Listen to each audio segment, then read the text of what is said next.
Welcome back once again, all of my low carb friends, and for those of you who are here for the first time, welcome. Today I have another very easy keto flatbread recipe for you. Today I am going to show you how to make super easy, cheesy, 3-ingredient baked flatbread that's ready in 20 minutes. And if you want a printable version of this recipe, you can check out my website at janetsdeliciouslowcarbkitchen.com. You can find a printable version of this recipe and other goodies there for you. And if you're new to the channel and you want to see lots of easy, delicious, low-carb keto recipes, make sure you click that subscribe button and click the notification bell that's right next to the subscribe button. That way you can be notified every time I put out new videos. And if you'd like to help support the channel, make sure you scroll down in the description of the video. You'll see some affiliate links. Anytime you purchase anything using those affiliate links, a small portion of your purchase will go to me and help support the channel.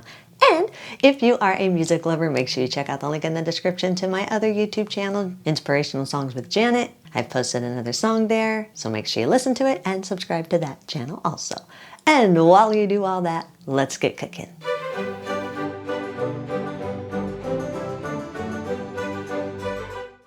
Preheat your oven to 350 degrees. Line an 8 by 8 inch cake pan with parchment paper and allow the paper to hang over the edges just a little bit so you can easily remove the bread once it's done baking.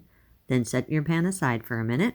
In a large mixing bowl, combine 113 grams or around 1 cup of shredded mozzarella cheese, 24 grams or around 1/4 cup of freshly grated Parmesan cheese, and if you want to, you can add some dry seasonings to give your bread a little bit of flavor. This is optional. I added 1 teaspoon of dry Italian seasoning. You don't have to add anything at all if you don't want to. Stir everything together until the cheeses are fully combined. Add 1 large egg. Stir the egg in until all the dry ingredients are moist and everything is sticking together. This is going to be your dough. Scrape down the sides of the bowl, then use a wooden spoon and press your dough together to form a ball-type shape. Scoop the dough into the center of your prepared cake pan. Use your hands or the back of a measuring cup and press the dough evenly throughout the pan. Now, I have not tried to do this with cheeses other than Parmesan and mozzarella, so I don't know how other cheeses would do. Keep in mind, if you do try other cheeses other than mozzarella and Parmesan, keep in mind that the fat content will be different. So the higher the fat content of the cheese, the more grease it's going to produce when it's baking. So if the cheese has too much fat content in it, it might be too greasy and make it a little soggy. So that's the chance you take if you try any other cheese combinations. Once the dough is spread evenly, place the pan in your preheated oven.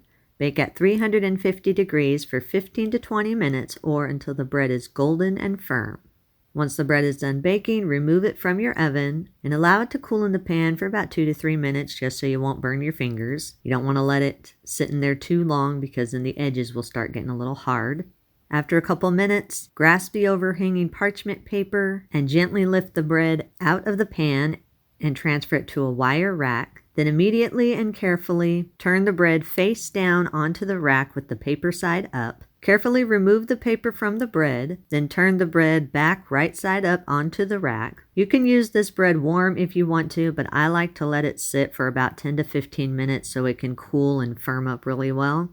When you're ready to use this bread, you can use it in just about any recipe that requires flatbread. I usually like to use it for sandwiches. So if you're going to use it for sandwiches, you can cut the bread into 4 to 8 portions, depending on how big you like your sandwiches. If you cut it into 4 portions, it's going to make 2 sandwiches. If you cut it into 8 portions, it'll make 4 sandwiches.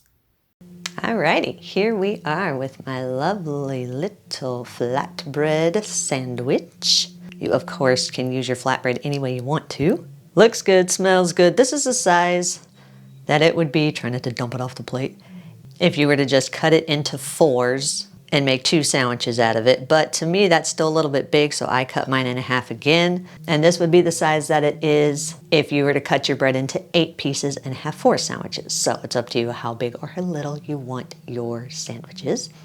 To me, this size is perfect for me. But it smells really good. It smells nice and cheesy. I love cheese, and it has that Italian smell to it that I put the Italian herbs in there. Smells yummy, looks yummy. Let's see if it tastes yummy. Yeah.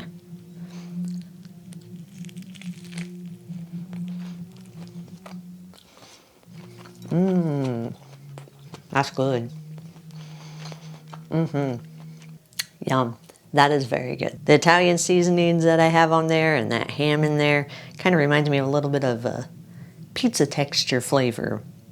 It's very good. The bread is really nice and soft. It's not chewy at all. It doesn't have like a chewy cheese feel to it. It's very soft, very soft. One thing you do have to be careful of is don't bake it too long because the edges will get a little bit crispy if you do that.